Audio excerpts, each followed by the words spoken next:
Hi hello ನಮಸ್ಕಾರ friends. ಈಗ ನಾನೆಲ್ಲದಿನಪ್ಪ ಅಂತಂದ್ರೆ ಈ ಒಂದು ಹಾವೇರಿ ಜಿಲ್ಲೆಯ ಶಿಗ್ಗಾಂವಲ್ಲಿ ಇರ್ತಕ್ಕಂಥ ನಮ್ಮ ಈ ಒಂದು KSRP 10ನೇ ಪಡೆಗೆ ಹೋಗುವಂತ ಈ ಒಂದು ಮಾರ್ಗದಲ್ಲಿದ್ದೀನಿ. ಸೊ ಇಲ್ಲಿ ಬಂದಿರೋ ವಿಶೇಷ ಏನಂದ್ರೆ ಈ ಒಂದು KSRP 10ನೇ ಪಡೆದು ಡೀಟೇಲ್ ಆಗಿ ಒಂದು ಬೆಟಾಲಿಯನ್ ಕುರಿತಾಗಿ ಒಂದು ಎಕ್ಸ್ಪ್ಲೋರ್ನ ಮಾಡೋಣ. ಈ ಒಂದು ಬೆಟಾಲಿಯನ್ ಶಿಗ್ಗಾಂವಲ್ಲಿ ಅದ ಅಂತ ಹತ್ತಿದ್ರು, ಬಟ್ ಇದು ಶಿಗ್ಗಾಂವದಲ್ಲಿಲ್ಲ. ಶಿಗ್ಗಾಂವದಿಂದ ಕರೆಕ್ಟಾಗಿ ಒಂದು ನಾನು ಹಿಂದ್ಗಡೆ ಏನು ರೋಡ್ ಕಾಣ್ತಿದ್ಯಲ್ಲ, ಈ ರೋಡ್ ಹೊಂಟು ಒಂದು 7 ಕಿಲೋಮೀಟರ್ ಏನಾದ್ರೂ ನಾವು ಹೋದ್ರೆ ಗಂಗೆಬಾವಿ ಅಂತ ಊರು ಸಿಗುತ್ತಾ. ಸೊ ಆ ಊರಿನಲ್ಲಿ ಈ ನಮ್ಮ 10ನೇ ಪಡೆ ಐತಿ. ಸೊ ಇದ್ರ ಲೊಕೇಶನ್ ನೋಡೋದಾದ್ರೆ ಈ ಫ್ಲೈಓವರ್ ಏನು ಕಾಣ್ತಿದೆ ನೋಡಿ ನಿಮ್ಗೆ, ಈ ಕಡೆ ಹೋದ್ರೆ ಹುಬ್ಳಿ ಬರುತ್ತಾ, ಅದೇ ತರನಾಗಿ ಈ ಕಡೆ ಹೋದ್ರೆ ಬೆಂಗಳೂರು ಮತ್ತೆ ಹಾವೇರಿ ಬರುತ್ತಾ. ಸೊ ಈ ಕಡೆ ಹೋದ್ರೆ ನಮ್ದು ಈ ಒಂದು 10ನೇ ಪಡೆ ಬರುತ್ತಾ. ಸೊ ಹೋಗಿ ಆ ಒಂದು ಬೆಟಾಲಿಯನ್ ಎಕ್ಸ್ಪ್ಲೋರ್ ಮಾಡೋಣ ಬನ್ನಿ. ಈಗ ನನ್ನ ಪಯಣ ಸ್ಟಾರ್ಟ್ ಆಯಿತು ಈ ನಮ್ಮ KSRP 10ನೇ ಬೆಟಾಲಿಯನ್ ಕಡೆ. ಹಾಗೆ ಈ ಬೆಟಾಲಿಯನ್ ಇರೋದು ಹಾವೇರಿ ಜಿಲ್ಲೆಯ ಶಿಗ್ಗಾಂವಿ ತಾಲೂಕಿನಲ್ಲಿ ಬರ್ತದೆ. ಮತ್ತು ಈ ಒಂದು ಬೆಟಾಲಿಯನ್ ಕರೆಕ್ಟಾಗಿ ನಮ್ಮ ಉತ್ತರ ಕನ್ನಡ ಜಿಲ್ಲೆಯ ಒಂದು ಬಾರ್ಡ್ರನ್ನು ಹಂಚ್ಕೊಂಡೈತಿ. ನಾನು ನಮ್ಮ ಫ್ರೆಂಡ್ ಈಗ ಈ ಒಂದು ಬೆಟಾಲಿಯನ್ ಒಳಗೆ ಹೊಂಟಿವಿ.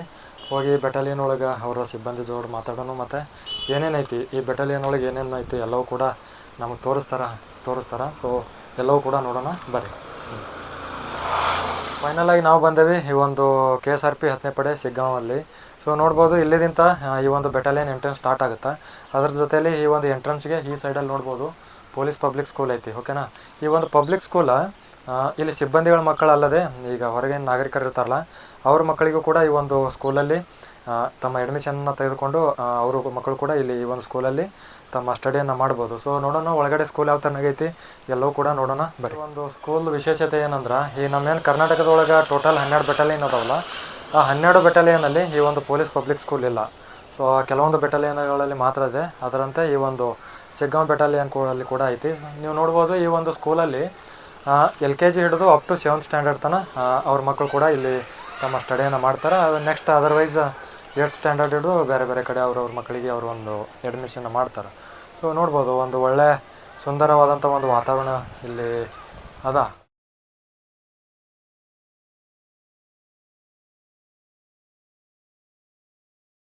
ಈಗ ನಾವು ಸ್ಕೂಲ್ ನೋಡಿದೇವೆ, ಈ ಕಡೆ ನೋಡಿದ್ರೆ ಸ್ಕೂಲ್ ಐತಿ. ಅದೇ ಥರನಾಗಿ ಈ ಸೈಡಲ್ಲಿ ನೋಡಿದ್ರೆ ಈ ಒಂದು ಸರ್ಕಾರಿ ಆಸ್ಪತ್ರೆ ಐತಿ. ಈ ಸರ್ಕಾರಿ ಆಸ್ಪತ್ರೆಯಲ್ಲಿ ಇಲ್ಲೇನು ವರ್ಕ್ ಮಾಡ್ತಾರಲ್ಲ ನಮ್ಮ KSRP ಸಿಬ್ಬಂದಿಗಳನ್ನೇ ವರ್ಕ್ ಮಾಡ್ತಾರಲ್ಲ, ಸೊ ಅವರೆಲ್ಲರಿಗೂ ಕೂಡ ಒಂದು ಉಚಿತವಾದಂಥ ಒಂದು ಚಿಕಿತ್ಸೆಯನ್ನು ಇಲ್ಲಿ ಸಿಗುತ್ತದೆ. ಅದೇ ಥರನಾಗಿ ಈಗ ನಾಗರಿಕರು ಈಗೇನು ಹೊರಗಿನ ಜನರು ಇರ್ತಾರಲ್ಲ ಅವರಿಗೂ ಕೂಡ ಈ ಒಂದು ಆಸ್ಪತ್ರೆಯಲ್ಲಿ ಸಂಪೂರ್ಣವಾಗಿ ಉಚಿತವಾಗಿ ಒಂದು ಚಿಕಿತ್ಸೆಯನ್ನು ಪಡೆಯಬಹುದು. ಈ ಒಂದು ಪ್ರಾಥಮಿಕ ಆಸ್ಪತ್ರೆ ಏನೈತಲ್ಲ, ಪ್ರತಿಯೊಂದು ಈ ನಮ್ಮ ಕರ್ನಾಟಕದಾಗ 12 ಬೆಟಾಲಿಯನ್ ಅದಾವತ್ತು ನಾ ಮೊದಲಿಗೆ ಹೇಳಿದೆ. ಆ 12 ಬೆಟಾಲಿಯನಲ್ಲಿ ಕೂಡ ಈ ಒಂದು ಸರ್ಕಾರಿ ಆಸ್ಪತ್ರೆ ಇರುತ್ತಾ, ಸಂಪೂರ್ಣವಾಗಿ ಉಚಿತವಾಗಿರುತ್ತೆ. ಈ ಒಂದು KSRPಯಲ್ಲಿ ಇಲ್ಲಿ ವರ್ಕ್ ಮಾಡೋಂಥ ಈ ಒಂದು ಸಿಬ್ಬಂದಿಗಳಿಗೆ ಅವರಿಗೊಂದು ಅನುಕೂಲ ಆಗಲಿ ಅಂಥೇಳಿ ಇಲ್ಲಿ ಈ ಥರನಾಗೆಲ್ಲ ಒಂದು ರೀಸನಬಲ್ ರೇಟ್ ಒಳಗೆ ಒಂದು ಕ್ಯಾಂಟೀನ್ ಐತಿ. ಅದೇ ಥರನಾಗಿ ಇಲ್ಲಿ ಒಂದು ಕಟಿಂಗ್ ಶಾಪ್ ಇದೆ. ಹಾಗೆ ಇಲ್ಲಿ ಹಾಲಿನ ಮಳಿಗೆ ಕೂಡ ಐತಿ. ಅದೇ ಥರನಾಗಿ ಆ ಸೈಡಲ್ಲಿ ನೋಡೋದಾದ್ರೆ ಒಂದು ದೋಬಿ ಕೊಠಡಿ ಐತಿ, ಅಂದರೆ ಡ್ರೆಸ್ ವಾಶ್ ಮಾಡೋಕ್ಕೆ ಒಂದು ದೋಬಿ ಕೊಠಡಿ ಕೂಡ ಐತಿ. ಇಲ್ಲಿ ಎಲ್ಲರೂ ವರ್ಕ್ ಮಾಡೋವಂಥವ್ರು ಹೊರಗಿನವ್ರು ಯಾರು ಅಲ್ಲ, ಎಲ್ಲರೂ ಕೂಡ ಈ ಒಂದು KSRP ಸಿಬ್ಬಂದಿಗಳೇ ಆಗಿರ್ತಾರೆ. ಅದೇ ಥರನಾಗಿ ಇಲ್ಲಿ ಮತ್ತು KSRP ಸಿಬ್ಬಂದಿಗಳಿಗೆ ಮಾತ್ರ ಇದು ಒಂದು ಸ್ಪೆಷಲಿಟಿನ ಇರುತ್ತೆ, ಹೊರಗಿನ ಜನರಿಗೆ ಯಾರಿಗೆ ಇರೋದಿಲ್ಲ. ಸೊ ನೋಡಿರಿ ಈ ಥರನಾಗೈತೆ ಎಲ್ಲವೂ ಕೂಡ. ನೋಡ್ರಿ ಈಗ ಇಲ್ಲಿ ನಮ್ಮ ಸರ್ ಅದಾರ ಈ ಒಂದು ಬೆಟಾಲಿಯನಲ್ಲಿ ಭಾಳ ವರ್ಷದಿಂದ ಒಂದು ನೇಮಕಾತಿಯಾಗಿ ಇಲ್ಲಿ ಸರ್ ಅದ. ನೋಡ್ರಿ ಇಲ್ಲಿ SBI ATM ಐತಿ. ಅದೇ ಥರನಾಗಿ ಅಲ್ಲಿ ಅಂಚೆ ಕಚೇರಿ ಕೂಡ ಅದ. ಹಾಗೆ ಇಲ್ಲಿ ಈ ಒಂದು ಬಸ್ ಸ್ಟಾಪ್ ಕೂಡ ಐತಿ. ಈ ಒಂದು ಸ್ಪೆಷಲಿಟಿ ಈ ಒಂದು 10ನೇ ಪಡೆ KSRP ಶಿಗ್ಗಾಂವ್ ಒಳಗೆ ಅದ. ನೋಡ್ರಿ ಇಲ್ಲಿ ನಮ್ಮ ಪೊಲೀಸ್ ಸ್ನೇಹಿತರು ಅದಾರ, ಅವ್ರಿಗೆ ಕೂಡ ಈ ಒಂದು ಬೆಟಾಲಿಯನ್ ಬಗ್ಗೆ ಮತ್ತು ಈ ಒಂದು KSRP ಒಂದು ಹುದ್ದೆಯ ಪ್ರೊಫೈಲ್ ಬಗ್ಗೆ ಡೀಟೇಲಾಗಿ ಅವ್ರಿಗೆ ಕೂಡ ಅವ್ರದ್ದೊಂದು ಹಂಚಿಕೆಯನ್ನು ತೊಗೊಳ್ಳೋಣ ಬರ್ರಿ. ನಮಸ್ಕಾರ. ನಮಸ್ತೆ. ನಿಮ್ಮ ಹೆಸರು? ನಮ್ಮ ಹೆಸರು ಸದಾಶಿವ ಗುಳ್ಳಿ ಅಂತೇಳಿ, ಮುರಳಿ ತಾಲೂಕು. ಮುರಳಿ ಪ್ರಾಪರ್ ಅವರು. ಅಂದರೆ ಈಗ ಈ KSRP ಈ ಒಂದು ಜಾಬ್ ಪ್ರೊಫೈಲ್ ಬಗ್ಗೆ ಹೇಳೋದಾದ್ರೆ ನಿಮ್ಮದು ಒಂದು 2 ಮಾತು ಏನು ಹೇಳ್ತಿರ್ಬೋದು? ಈಗ ಪೊಲೀಸಲ್ಲಿ 3 ಸಿವಿಲ್ ಇದೆ, DR ಇದೆ, CR ಇದೆ, KSRP ಇದೆ. ಇದು ಪೊಲೀಸಲ್ಲಿ ಒಂದು ಬರುತ್ತೆ. ಅದರ ರಿಸರ್ವ್ ಇದು. ರಿಸರ್ವ್ ಅಂದರೆ ಮುಂದೆ ಸ್ಟ್ರೈಕಿಂಗ್ ಪಡೆ ಇರುತ್ತೆ. ಅಂದರೆ ಸಿವಿಲ್ DR ಕಂಪೇರ್ ಮಾಡಿದ್ರೆ ನಮ್ಮದೇ ಒಂಥರ ಬೇರೆ. ಯಾವ ಥರ ಅಂದರೆ ಈಗ ನಾವು ಜಾಸ್ತಿ ಗಲಾಟೆಯಲ್ಲಿ ಜಾತ್ರೆ ಬಂದೋಬಸ್ತು ಯಾವತ್ತೂ ಅವಾಗಲೇ ನಾವು ಸ್ವಲ್ಪ ಕರ್ತವ್ಯ ಮಾಡ್ತೀವಿ. ನಮ್ಮದು KSRP ಅಂತ ಬಂದಿಲ್ಲ, ನಮ್ಮದು ಆಲ್ ಓವರ್ ಕರ್ನಾಟಕ 12 ಬೆಟಾಲಿಯನ್ ಇದೆ. ಅದರಲ್ಲಿ IRB ಬರುತ್ತೆ, KSRP ಬರುತ್ತೆ. ಇದರಲ್ಲಿ KSRP ಅಂದರೆ ಇದು ನಮ್ಮ ಒಂದು ಡಿಪಾರ್ಟ್ಮೆಂಟ್ ಒಂದು ಅಭ್ಯಾಸಂಗ ಸ್ಟ್ರೈಕಿಂಗ್ ಫೋರ್ಸ್ ಜಾಸ್ತಿ ಇದೆ. ಸೆಂಟ್ರಲ್ CRPF KSRP ಹೆಂಗಿದೆಯಲ್ಲ ಹಂಗೆ. ಅಂದರೆ ನಿಮ್ಮ ಡ್ಯೂಟಿ ಎಲ್ಲ ಈಗ ಬಂದೋಬಸ್ತ್? ಬಂದೋಬಸ್ತ್, ಎಲೆಕ್ಷನ್ ಡ್ಯೂಟಿ ಆಗಿರ್ಬೋದು ಆಗಲಿ, ಜಾತ್ರೆ ಡ್ಯೂಟಿ ಆಗಲಿ, ಈ ಥರ ಥರ ಒಂದು ಬಂದೋಬಸ್ತ್ ಬರುತ್ತೆ. ಓಕೆ, ಅಂದರೆ ಈಗ ಈ ಜಾಬ್ ಒಳಗೆ ಎಲ್ಲ ಪೇಮೆಂಟ್ ಮತ್ತು ಸವಲತ್ತು ಸೇಮೆ ಎಲ್ಲ ಸೇಮೆ. ಏನು CR ಡಿವಿಲ್ ಸಿವಿಲ್ ಏನಿದೆ ಅಲ್ಲ, ಪ್ರತಿಯೊಬ್ಬರಿಗೆ ಪೇಮೆಂಟ್ ಯಾವುದೋ ಇಂಕ್ರಿಮೆಂಟ್ ಆಗಲಿ, DRS ಆಗಲಿ, ಏನು ಅವ್ರ ಡ್ಯೂಟಿ ಬೇರೆ, ನಮ್ಮ ಡ್ಯೂಟಿ ಬೇರೆ ಇಷ್ಟೇ. ಅಂದರೆ ಈಗೇನು ಪೊಲೀಸ್ ಡಿಪಾರ್ಟ್ಮೆಂಟ್ ಬರ್ಬೇಕಂತ ಹೇಳಿ ನಮ್ಮ ಅಭ್ಯರ್ಥಿಗಳು ಎಲ್ಲ ಈಗ ಒಂದು ಸ್ಟಡಿ ಮಾಡ್ತಿರ್ತಾರೆ. ಸೊ ಅವರಿಗೆ ಈ ಒಂದು ಹುದ್ದೆ ಬಗ್ಗೆ ನಿಮ್ಮದು ಒಂದೆರಡು ಅನಿಸಿಕೆ ಹೇಳ್ಬೇಕಂದ್ರೆ ಯಾವ ಥರ ಇದೇ ನೋಡಿ, ಯಾವುದೋ ನೀವು ಸಿವಿಲ್ ಆಗಲಿ, DRL, KSRP ಯಾವುದೋ ಒಂದೇ ಹಾಡೋಗ್ಬೇಕು ಅಷ್ಟೇ, ಮನುಷ್ಯ ಏನಿಲ್ಲ. ಇದೇ ಅಂತಾರೆ KSRP ಬಂದ್ಮೇಲೆ ಎಲ್ಲ ಅದು ಸಿವಿಲ್ಗೂ ಸೇಮ್ ಇರುತ್ತೆ, CRಗೂ ಸೇಮ್ ಇರುತ್ತೆ, ಸಿಲೆಬಸಲ್ಲಿ ಸೇಮ್ ಇರುತ್ತೆ. ಕರೆಕ್ಟ್ ಕನ್ಸಿಸ್ಟೆನ್ಸಿ ಇರಬೇಕು. ಹಿಂಗಿಲ್ಲ ನಾ ಈ ಥರ ಓದಬೇಕು. ಈಗ ನೋಡ್ರಿ, ಯಾವುದೇ ಇದು ಸಿವಿಲ್, DR, KSRP ಅಂತ ಭೇದ ಯಾವುದೂ ಇಲ್ಲ. ಒಳ್ಳೆ ನೌಕರಿ ಇದೆ. ಏನು ಯಾವ ಜೀವನಕ್ಕೆ ಜೀವನ ಮುಗಿಸೋಕ್ಕೆ KSRP ಚೆನ್ನಾಗಿದೆ, ಸಮಸ್ಯೆ ಇಲ್ಲ. ಈಗ ನೀವು ಡ್ಯೂಟಿ ಮೇಲೆ ಇರೋದು? ಡ್ಯೂಟಿ ಮೇಲೆ ಇರೋದು. ಇಲ್ಲಿ ನಾವು ಶನಿವಾರ ಡ್ಯೂಟಿ ಹಾಕಿದ್ದಾರೆ. ಅಂದರೆ ಈಗ ಸಾಯಂಕಾಲ 5ರಿಂದ ಒಂದು ಇವತ್ತು ಸಾಯಂಕಾಲ 5 ಗಂಟೆವರೆಗೂ ನಾವು ಕಂಟಿನ್ಯೂ ಡ್ಯೂಟಿಲಿ ಇರ್ತೀವಿ. ಕಂಟಿನ್ಯೂ ಡ್ಯೂಟಿ ಯಾರೋದು ಏನಾದ್ರು ಸಡನ್ಲಿ ಸ್ವಲ್ಪ ಲೇಟ್ ಆಗಿಬಿಟ್ರೆ ನಾವು ಹೋಗ್ಬೋದು. ಓಕೆ, ಥ್ಯಾಂಕ್ ಯು ಈ ಒಂದು ಹುದ್ದೆ ಕುರಿತಾಗಿ ಹೇಳಿದ್ದಕ್ಕೆ. Thank you. ನಿಮ್ಮೆಲ್ಲರ ಹೆಮ್ಮೆಯ ಈ ಒಂದು KSRP ಬಸ್, ಅಲ್ಲಿ ಒಂದು ಬಸ್ ಐತೆ ನೋಡಿರಿ. ಇವರು ಈಗ ಬಂದೋಬಸ್ತ್ ಏನಾದರೂ ಡ್ಯೂಟಿ ಇತ್ತಂದ್ರೆ ಈ ಒಂದು ಬಸ್ನಲ್ಲೇ ತಮ್ಮ ಡ್ಯೂಟಿಗೆ ಹೋಗ್ತಾರೆ. ಈ ಒಂದು ಬೆಟಾಲಿಯನ್ ಸಿಗ್ಗಾಂವ್ ದೂರ ಇರೋದ್ರಿಂದ ಅವ್ರಿಗೊಂದು ಅನುಕೂಲ ಆಗಲಿ ಅಂತೇಳಿ ಇಲ್ಲಿ ನೋಡಿರಿ, ಇಲ್ಲಿ ಬೇಕರಿ ಐತಿ. ಬೇಕರಿ ಐಟಮ್ ಏನಾದರೂ ಬೇಕಾದರೆ ಇಲ್ಲಿ ತೊಗೋಬೋದು. ಅದೇ ಚೆನ್ನಾಗಿ ಇಲ್ಲಿ ಹಿಟ್ಟಿನ ಗಿರಣಿ ಕೂಡ ಐತಿ. ಈಗ ದೂರ ಊರಿಗೆ ಹೋಗಿ ಎಲ್ಲ ಹಿಟ್ಟು ಬೀಸ್ಕೊಂಡು ಬರೋಕ್ಕಾಗಲ್ಲ. ಸೊ ಅದ್ರ ಸಲುವಾಗಿ ಇಲ್ಲಿ ಹಿಟ್ಟಿನ ಗಿರಣಿ ಐತಿ. ಅದೇ ಚೆನ್ನಾಗಿ ಇಲ್ಲಿ ತರಕಾರಿ ಕೂಡ ತೊಗೋಬೋದು. ತರಕಾರಿ ಮಳಿಗೆ ಕೂಡ ಅವ. ನೋಡ್ಬರ್ರಿ, ಇಲ್ಲಿ ತರಕಾರಿ ಏನೇನು ಸಿಗ್ತದೆ ಎಲ್ಲನೂ ನೋಡೋಣ ಬರ್ರಿ. ಒಂದು ತರಕಾರಿ ಮಳಿಗೆಯಲ್ಲಿ ಎಲ್ಲ ಐಟಮ್, ಪ್ರತಿಯೊಂದು ತರಕಾರಿ ಐಟಮ್ ಕೂಡ ಇಲ್ಲಿ ಲಭ್ಯ ಆಗ್ತವೆ. ಸೊ ಈ ಒಂದು ತರಕಾರಿ ಈ ಒಂದು ಸಿಬ್ಬಂದಿಗಳು ದಿನನಿತ್ಯದ ಜೀವನಕ್ಕೆ ಬಳಸ್ಬೋದು. ಕರ್ನಾಟಕ ರಾಜ್ಯ ಪೊಲೀಸದ ಒಂದು ಕ್ಯಾಪ್ ಇದೆ. ಈಗ ಕೆಲವೊಂದಿಷ್ಟು ದಿನಗಳ ಹಿಂದೆ ಅಷ್ಟೇ ಈ ಒಂದು ಕ್ಯಾಪನ್ನು ಅಳವಡಿಸ್ಕೊಂಡಿದ್ದಾರೆ. ಈಗ ನಾವೆಲ್ಲಿ ಹೊಂಟೇವಂದ್ರೆ ಈಗ ಪರೇಡ್ ಗ್ರೌಂಡಿಗೆ ಹೋಗೋಣ. ಈ ಪರೇಡ್ ಗ್ರೌಂಡಲ್ಲಿ ಪ್ರತಿ ಸೋಮವಾರ ಮತ್ತು ಶುಕ್ರವಾರ ಒಂದು ಪರೇಡನ್ನು ನಡೆಯುತ್ತಾ. ಸೊ ಆ ಒಂದು ಪರೇಡ್ ಗ್ರೌಂಡನ್ನು ನೋಡೋಣ ಬನ್ನಿ. ಅಲ್ಲಿ ಕಾಣ್ತಿರೋದೇ ಈ ಒಂದು KSRP 10ನೇ ಬೆಟಾಲಿಯನ್ದು ಒಂದು ಗ್ರೌಂಡ್ ಆಗಿರ್ತದೆ. ಹಾಗೆ ಆ ಒಂದು ಸಿಬ್ಬಂದಿಗಳದ್ದು ಏನಾದರೂ ಪರೇಡ್ ಅಥವಾ PT ಏನಾದರೂ ಇತ್ತಂದ್ರೆ ಈ ಒಂದು ಗ್ರೌಂಡಲ್ಲಿ ನೆರವೇರ್ತೈತಿ. ಅಲ್ಲಿ ಕಾಣ್ತಿರೋ ಬಿಲ್ಡಿಂಗ್ ಏನೈತೆ ನೋಡ್ರಿ, ಅದು ಈ ಬೆಟಾಲಿಯನ್ ಕಮಾಂಡೆಂಟ್ ಅವರ ಆಫೀಸ್ ಆಗಿರ್ತದೆ. ಇಲ್ಲೇನು ಕಾಣಕತ್ತಾವ ನೋಡ್ರಿ, ಇವು ಕ್ವಾರ್ಟರ್ಸ್ ನಮ್ಮ ಈ KSRP ಸಿಬ್ಬಂದಿಗಳ ಒಂದು ಕ್ವಾರ್ಟರ್ಸ್ ಇರ್ತದೆ. ಸೊ ಅವ್ರಿಗೂ ಕೂಡ ಈ ಥರನಾಗಿ ಉಳಿದುಕೊಳ್ಳೋಕೆ ಒಂದು ಕ್ವಾರ್ಟರ್ಸ್ ವ್ಯವಸ್ಥೆ ಇರ್ತದೆ. ಈ ಒಂದು ಬೆಟಾಲಿಯನಲ್ಲಿ ನೋಡೋದಾದ್ರೆ ಇಲ್ಲಿ ನಾನು ಹಿಂದ್ಗಡೆ ಒಂದು ಜಿಮ್ ಐತಿ. ಈ ಜಿಮ್ಮ ಇಲ್ಲಿ ವರ್ಕ್ ಮಾಡುವಂಥ ಸಿಬ್ಬಂದಿಗಳಾಗಿರ್ಬೋದು, ಅವರ ಒಂದು ಮಕ್ಕಳು ಕೂಡ ಈ ಒಂದು ಜಿಮ್ಮಲ್ಲಿ ಜಿಮ್ ಮಾಡ್ಬೋದು. ಅದೇ ಥರನಾಗಿ ಅಲ್ಲಿ ಮೇಲೆ ನೋಡೋದಾದ್ರೆ ಮೇಲ್ಗಡೆ ಒಂದು ಗ್ರಂಥಾಲಯ ಐತಿ. ಆ ಗ್ರಂಥಾಲಯದಲ್ಲಿ ಈ ಸಿಬ್ಬಂದಿಗಳು ಕೂಡ ಸ್ಟಡಿ ಮಾಡ್ತಾರೆ. ಹಾಗೆ ಅವ್ರ ಮಕ್ಕಳು ಕೂಡ ಆ ಒಂದು ಗ್ರಂಥಾಲಯದಲ್ಲಿ ತಮ್ಮ ಸ್ಟಡಿಯನ್ನು ಮಾಡ್ತಾರೆ. ಸೊ ಒಳಗೆ ಹೋಗಿ ಯಾವ ಥರನಾಗಿ ಆ ಒಂದು ಗ್ರಂಥಾಲಯ ಐತಿ ನೋಡೋಣ ಬನ್ನಿ. ಆಗೈತಿ ಈ ಜಿಮ್ ಸಂಜೆ 5 ಗಂಟೆ ಮೇಲೆ ಓಪನ್ ಆಗತ್ತತ್ತ, ಮತ್ತು ಮಾರ್ನಿಂಗ್ 6 ಗಂಟೆ ಹಿಡಿದು 8 ಗಂಟೆ ತನಕ ಓಪನ್ ಇರ್ತದೆ. ಸೊ ಹಾಗಾಗಿ ಮೇಲೆ ಹೋಗಿ ಆ ಒಂದು ಗ್ರಂಥಾಲಯದ ಸ್ಪೆಷಾಲಿಟಿ ಯಾವ ಥರನಾಗೈತಿ ಎಲ್ಲವೂ ನೋಡೋಣ ಬರ್ರಿ. ಇದೇ ನೋಡ್ರಿ ನಮ್ಮ KSRP ಬೆಟಾಲಿಯನ್ನ ಲೈಬ್ರರಿ. ಸೊ ಇಲ್ಲಿ ಓದುವಂಥವ್ರೆಲ್ಲರೂ ಕೂಡ ಇಲ್ಲೇ ಡ್ಯೂಟಿ ಮಾಡುವಂಥ ನಮ್ಮ ಸಿಬ್ಬಂದಿಗಳು ಮತ್ತು ಅವ್ರ ಮನೆಯಲ್ಲಿರುವಂಥ ಮಕ್ಕಳು ಮತ್ತು ಅವರ ಸ್ನೇಹಿತರು ಕೂಡ ಓದಕ್ಕೆ ಬಂದಿರ್ತಾರೆ. ಅವರೆಲ್ಲರೂ ಕೂಡ ಇಲ್ಲಿ ಥರನಾಗ ಓದಕತ್ತಾರೆ ನೋಡ್ಬೋದು ನೀವು. ನಿಮಗೂ ಕೂಡ ಒಂದು ಡೌಟ್ ಇರ್ತೈತಿ, KSRP ಒಳಗೆ ಎತ್ಕೊಂಡು ಬೇರೆ ಜಾಬಿಗೆ ಓದೋಕ್ಕೆ ಟೈಮ್ ಸಿಗ್ತದೆ ಏನಿಲ್ಲತ್ತ. ಸೊ ಆರಾಮ್ ಟೈಮ್ ಸಿಗ್ತದೆ, ಓದ್ಬೋದು, ಯಾವುದೇ ಥರ ತೊಂದರೆ ಇಲ್ಲ. ನೋಡ್ರಿ, ಈಗ ಇವರು ನಮ್ಮ ಸ್ನೇಹಿತ, ಪ್ರಾಣ ಸ್ನೇಹಿತ ಪ್ರಶಾಂತ್ ಭಜಂತ್ರಿ ಅಂತ. ಇವ್ರಿಗೆ ಕೂಡ ನೀವು ಇನ್ಸ್ಟಾಗ್ರಾಮ್ ಒಳಗೆ ನೋಡಿರ್ಬೋದು. ಅವರು ಕೂಡ ಇನ್ಸ್ಟಾಗ್ರಾಮ್ ಇನ್ಫ್ಲುಯೆನ್ಸರ್ ಅದಾರ. ಸೊ ಅವ್ರದ್ದು ಕೂಡ ಪೇಜ್ನ ಫಾಲೋ ಮಾಡ್ಕೊರಿ, ಇಲ್ಲಿ ಹಾಕಿರ್ತೀನಿ. ಅವರಿಗೆ ಈ ಒಂದು KSRP ಹುದ್ದೆ ಕುರಿತಾಗಿ ಏನೇನು ಲಾಭ ಅದಾವ, ಏನೇನು ಸ್ಪೆಷಾಲಿಟಿ ಅದ ಎಲ್ಲವೂ ಕೂಡ ಮಾತಾಡ್ಸೋಣ. ನಮಸ್ಕಾರ ದೋಸ್ತ. ನಮಸ್ಕಾರ. ಮತ್ತೇನು ಏನಿಲ್ಲಪ್ಪ, ಈಗ ನೋಡು, ಈ ಒಂದು ಹುದ್ದೆಗೆ ನೀನು ಯಾವಾಗ ಸೆಲೆಕ್ಷನ್ ಆದಿ?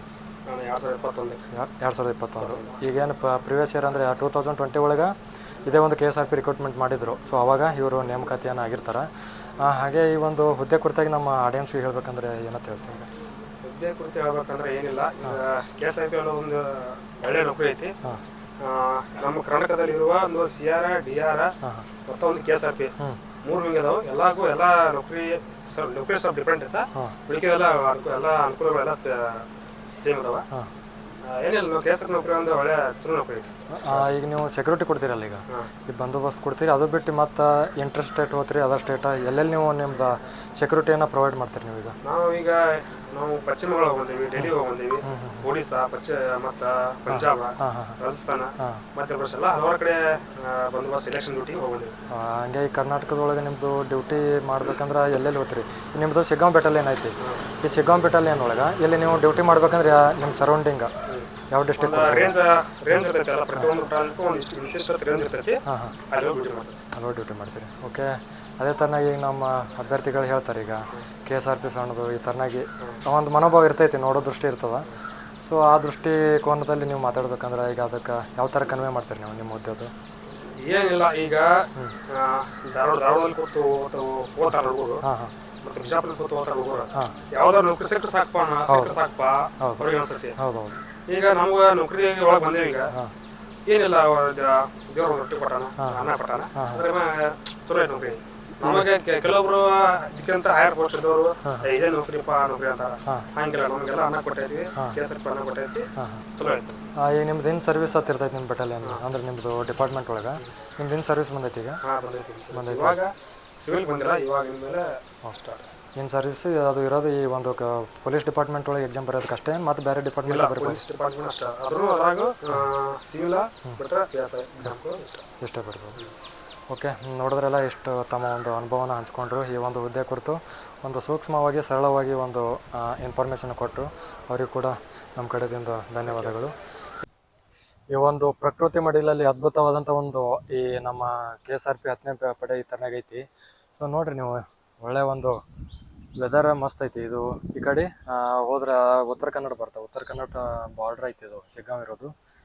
ಹಾಗಾಗಿ ಒಂದು ಮಲೆನಾಡು ಅಂತಲೇ ಹೇಳ್ಬೋದು. ಮಲೆನಾಡು ಒಂದು ಪ್ರಕೃತಿಯನ್ನು ತಗೊಂಡು ಈ ಒಂದು ಬೆಟಾಲಿಯನ್ ಐತಿ. ನೋಡ್ರಿ, ಈಗ ಇದು ಏನು ಕಾಣಕತ್ತೈತಿ ನೋಡು, ಇದು ಈ ಸಿಬ್ಬಂದಿಗಳು ಈ ಸಂಜೆ ಅಥವಾ ಮುಂಜಾನೆ ಒಂದು ವಾಕ್ ಮಾಡೋಕೆ ಇರ್ತಕ್ಕಂಥ ಒಂದು ಗಾರ್ಡನ್ ಆಗಿತ್ತು. ಸಿಬ್ಬಂದಿ ಮತ್ತು ಅವ್ರ ಫ್ಯಾಮಿಲಿ ಎಲ್ಲರೂ ಕೂಡ ಈ ಒಂದು ಗಾರ್ಡನಲ್ಲಿ ಒಂದು ರೆಸ್ಟನ್ನು ಮಾಡ್ತಾರೆ. ಅದೇ ಥರನಾಗಿ ಅಲ್ಲಿ ನೋಡ್ಬೋದು ನೀವು, ಇದು ಕೂಡ ಒಂದು ಸಭಾಭವನ. ಈಗ ಡಿಪಾರ್ಟ್ಮೆಂಟಲ್ಲಿ ಸಿಬ್ಬಂದಿಗಳದ್ದು ಏನೇ ಒಂದು ಫಂಕ್ಷನ್ ಇದ್ದರೂ ಕೂಡ ಈ ಒಂದು ಸಭಾಭವನದಲ್ಲಿ ಫಂಕ್ಷನ್ ಆಗ್ತದೆ. ಹಾಗೆ ಅಲ್ಲಿ ಅಂಗನವಾಡಿ ಕೂಡ ಐತಿ. ನೋಡ್ರಿ, ಇಲ್ಲಿ ಅಂಗನವಾಡಿ ಐತಿ ಮತ್ತು ಕಿರಾಣಿ ಅಂಗಡಿ ಕೂಡ ಅದ. ಹಾಗೆ ಇವೆಲ್ಲವೂ ಕೂಡ ಈ ಸಿಬ್ಬಂದಿಗಳ ಒಂದು ಕ್ವಾರ್ಟರ್ಸ್ ಆಗಿರುತ್ತೆ. ಎಲ್ಲವೂ ಕೂಡ ಸಿಬ್ಬಂದಿಗಳ ಕ್ವಾರ್ಟರ್ಸ್ ಆಗಿರುತ್ತೆ. ಹಾಗೆ ಈ ಕಡೆ ಬಂದರೆ ಈ ಕಡೆ ಹೊಸ ಕ್ವಾರ್ಟರ್ಸು, ಇವಾಗ ಹೊಸ ಕ್ವಾರ್ಟರ್ಸ್ ಆಗಿರುವಂಥ ಇಲ್ಲೇ ಆಂಜನೇಯ ಟೆಂಪಲ್ ಕೂಡ ಐತಿ ಈ ಒಂದು ಬೆಟಾಲಿಯನ್. ಈ ಒಂದು ಊರಿನ ಹೆಸರು ಈ ಗಂಗೆಬಾವಿ ಅಂತ ಹೆಸರು ಬರೋಕ್ಕೆ ಮೂಲ ಕಾರಣ ಐತಿ. ಆ ಮೂಲ ಕಾರಣ ಏನಪ್ಪ ಅಂತಂದ್ರೆ, ಈಗ ನೋಡ್ರಿ, ಇದೊಂದು ಬೃಹತ್ ಆಕಾರದ ಒಂದು ಕೊಳವೆ ಒಂದು ಬಾವಿ ಕಾಣಕತ್ತೈತಿ ನಿಮ್ಗೆಲ್ಲರಿಗೆ. ಈ ಬಾವಿಯಲ್ಲಿ ಫುಲ್ ನೀರು ಇರುತ್ತೆ. ಇದೇನು ಫುಲ್ ಐತೆ ನೋಡ್ರಿ, ಫುಲ್ ನೀರು ಇರುತ್ತೆ. ಬಟ್ ಈಗ ಮಳೆಗಾಲ ಇರೋದು ಇಲ್ಲ, ಭಾಳ ಮಳೆಗಾಲ ಇಲ್ಲಲ್ಲ. ಸೊ ಹಾಗಾಗಿ ನೀರಿಲ್ಲ. ಸೊ ಇಲ್ಲಿ ನೋಡ್ರಿ, ಇಲ್ಲಿ 2 ಕೊಳವೆ ಬಾವಿ ಅದಾವ. ಈ 2 ಕೊಳವೆ ಬಾವಿ ಏನದಾವಲ್ಲ, ಇವೇ ಈ ಒಂದು ಊರಿಗೆ ಗಂಗೆ ಬಾವಿ ಅಂತ ಹೆಸರು ಬರಕ ಮೂಲ ಕಾರಣ. ಅದು ಸ್ಪೆಸಿಫಿಕ್ ಆಗಿ ಏನು ಕಾರಣ ಅಂದ್ರೆ, ಇಲ್ಲೇನು ನೀರು ಕಾಣಕತ್ತೈತಿ, ಇಲ್ಲಿ ತೋರಿಸಿರ್ಲಿ, ಇಲ್ಲಿ ನೀರು ಕಾಣಕತ್ತೈತಿ. ಈ ನೀರು ಈಗ ನಾವು ಗಂಗಾ ನದಿ ಅಂತ ಹೆಸರು ಕೇಳಿವಿ. ಆ ಗಂಗಾ ನದಿಯಿಂದ ಡೈರೆಕ್ಟಾಗಿ ನೀರಿಲ್ಲಿ ಉದ್ಭವ ಆಗ್ಯಾವಂತ. ಸೊ ಹಾಗಾಗಿ ಈ ಒಂದು ಊರಿಗೆ ಗಂಗೆ ಬಾವಿ ಅಂತ ಒಂದು ಹೆಸರು ಬಂತು. ಅದೇ ತರನಾಗಿ ಅಲ್ಲಿ ಒಂದು ದೇವಸ್ಥಾನ ಕಾಣಕತ್ತೈತಿ, ನೋಡ್ಬೋದು. ಆ ದೇವಸ್ಥಾನಕ್ಕೆ ಬಂದಂಥ ಏನು ಭಕ್ತರಿರ್ತಾರಲ್ಲ, ಅವರು ಈ ಒಂದು ಕೊಳದಲ್ಲಿ ಸ್ನಾನ ಮಾಡಿ ದೇವರ ದರ್ಶನ ಪಡಿತಾರೆ. ಅದೇ ಥರನಾಗಿ ಆ ದೇವರ ಜಾತ್ರೆ ಪ್ರತಿ ವರ್ಷ ಎವ್ರಿ ಇಯರ್ ಜನವರಿ ತಿಂಗಳೊಳಗೆ ಈಗೇನು ಸಂಕ್ರಮಣ ನಡೀತದೆ ನೋಡು, ಅವಾಗ ಒಂದು ಬೃಹತ್ ಮಟ್ಟದ ಒಂದು ಜಾತ್ರೆ ನಡೀತದೆ. ಆ ಜಾತ್ರೆಯಲ್ಲಿ ಈ ಒಂದು ಗಂಗೆಬಾವಿ ಸುತ್ತಮುತ್ತ ಇರ್ತಕ್ಕಂಥ ಎಲ್ಲ ಭಕ್ತರು ಬಂದು ಒಂದು ಅದ್ಭುತವಾಗಿ ಆ ಒಂದು ಜಾತ್ರೆ ಕೂಡ ನೆರವೇರಿಸ್ತಾರೆ. ಹಾಗೆ ಒಳಗೆ ಹೋಗಿ ಆ ಒಂದು ದೇವಸ್ಥಾನನ ನೋಡೋಣ. ಈ ಒಂದು ಊರಿನ ಗ್ರಾಮ ದೇವರೇ ಈ ಶ್ರೀ ಉಮಾರಾಮಲಿಂಗೇಶ್ವರ ದೇವಾಲಯ ಆಗಿರ್ತದೆ. ನಾನು ಅವಾಗಲೇ ಹೇಳಿದೆ, ಇದು ಜನವರಿ ತಿಂಗಳಲ್ಲಿ, ಪ್ರತಿ ವರ್ಷ ಜನವರಿ ತಿಂಗಳಲ್ಲಿ ಒಂದು ದೊಡ್ಡ ಮಟ್ಟದ ಜಾತ್ರೆ ಆಗುತ್ತೆ ಈ ಭಾಗದೊಳಗೆ. ಈ ಶಿಗ್ಗಾಂವ್ ತಾಲೂಕೊಳಗೆ ಏನು ಈ ಊರು ಬರುತ್ತಲ್ಲ, ಒಂದು ದೊಡ್ಡ ಮಟ್ಟದ ಜಾತ್ರೆಯನ್ನು ಇಲ್ಲಿ ನೆರವೇರ್ತತ. ಅಲ್ಲಿ ಒಳಗಡೆ ದೇವರು ಯಾವ ಥರನಾಗಿದೆ ಅಂದರೆ, ಸಾಕ್ಷಾತ್ ಶ್ರೀ ಶಿವನ ಒಂದು ರೂಪ ಅಂತಲೇ ಹೇಳ್ಬೋದು. ಯಾಕಂದರೆ ಒಳಗಡೆ ದೇವಾಲಯ ಇರೋದು ಶಿವಲಿಂಗ ಐತಿ ನೋಡ್ರಿ, ಅಲ್ಲಿ ಶಿವಲಿಂಗ ಇದೆ. ಸೊ ಈ ದೇವಸ್ಥಾನ ಬಂದ್ಬಿಟ್ಟು ಶ್ರೀ ಉಮಾರಾಮಲಿಂಗೇಶ್ವರ ದೇವಾಲಯ. ಈ ಒಂದು ಕೆರೆ ಈ ಗಂಗೆಬಾವಿ ಊರಿನ ಹೊರವಲಯದಲ್ಲಿ ಈ ಒಂದು ಪ್ರಕೃತಿ ಮಧ್ಯದಲ್ಲಿ ಇರುವಂಥ ಒಂದು ಸುಂದರವಾದಂಥ ಒಂದು ಕೆರೆ ಅದ. ನೀವು ಬೇಕಾದರೆ ನೋಡ್ಬೋದು, ಅಲ್ಲೇನು ಕಾಣ್ತಿದೆ ನೋಡಿ ರೆಸಾರ್ಟ್. ಆ ರೆಸಾರ್ಟ್ ಏನಂದ್ರೆ, ಈಗ ನೀವು ಇದಕ್ಕೆ ಹೋಗ್ತೀರಿ, ದಾಂಡೇಲಿ ಹೋಗ್ತೀರಿ. ಆ ದಾಂಡೇಲಿ ಒಳಗೆ ಏನು ಯಾವ ಥರನಾಗ ಐತಲ್ಲ, ಸೇಮ್ ಡಿಟ್ಟು ಇಲ್ಲೇ ಆ ಒಂದು ಸ್ಪೆಸಿಲಿಟಿ ಐತಿ. ನಿಮ್ಮದು ಏನಾದರೂ ಫ್ಯಾಮ್ಲಿ ಜೊತೆ ಏನಾದರೂ ಬಂದರೆ ಇಲ್ಲಿ ಒಳ ಆಟ ಎಲ್ಲವೂ ಕೂಡ ಮಾಡಿಸ್ತಾರೆ. ಈ ಒಂದು ಕೆರೆಯಲ್ಲಿ ನಿಮ್ಮ ಬೋಟ್ ರೈಡ್ ಕೂಡ ಮಾಡಿಸ್ತಾರೆ. ಒಂದು ಅದ್ಭುತವಾದಂಥ ಒಂದು ಪ್ಲೇಸ್ ಅಂತಲೇ ಹೇಳ್ಬೋದು. ಅದು ಸ್ಪೆಷಲಿಯಾಗಿ ಈ ನಮ್ಮ 10ನೇ ಪಡೆಯಲ್ಲಿರೋದೇ ಒಂದು ಖುಷಿ ವಿಚಾರ. ಹಾಗಾಗಿ ಈ ಒಂದು ಬೆಟಾಲಿಯನ್ನ ಎಕ್ಸ್ಪ್ಲೋರ್ ಮಾಡ್ತೀವಿ. ಎಕ್ಸ್ಪ್ಲೋರ್ ಮಾಡಿ ರೂಮಿಗೆ ಬರೋಷ್ಟೇ ನಮ್ಮ ಹುಲಿಗಳು ಈ ಥರ ಚಿಕನ್ ರೆಡಿ ಮಾಡಿಟ್ಟಿದ್ರು. ನೋಡ್ರಿ, ಇವ್ರು ನಮ್ಮ ಉಮೇಶ್ ಅಣ್ಣ, ಅವ್ರು ನಮ್ಮ ನಾಗು ಬ್ರದರ್, ಇವ್ರು ನಮ್ಮ ಪ್ರಶಾಂತ್ ಅವರು. ಈಗೇನು ಮಾಡೋಣ, ಸರಿಯಾಗಿ ಊಟ ಮಾಡಿ ನಮ್ಮ ಪ್ರಯಾಣ ವಾಪಸ್ ಮಾಡೋಣ ನಮ್ಮ ಬಿಜಾಪುರ ಕಡೆ. ಐ ಹೋಪ್ ಈ ಒಂದು ವಿಡಿಯೋ ನಿಮಗೆ ಇಷ್ಟ ಆಗಿದೆ ಅಂತ ಭಾವಿಸ್ತೀನಿ. ಸೊ ಇಷ್ಟ ಆಗಿತ್ತು ಅಂದರೆ ಲೈಕ್ ಮಾಡಿ, ಶೇರ್ ಮಾಡಿ, ಮತ್ತು ಈ ಒಂದು ಚಾನಲ್ನ ಸಬ್ಸ್ಕ್ರೈಬ್ ಮಾಡದೆ ನೋಡುವಂಥವ್ರು ಸಬ್ಸ್ಕ್ರೈಬ್ ಮಾಡಿ ಅಂತ ಹೇಳ್ತಾ ಮುಂದಿನ ವಿಡಿಯೋ ಸಿಗೋವರೆಗೂ ಧನ್ಯವಾದಗಳು.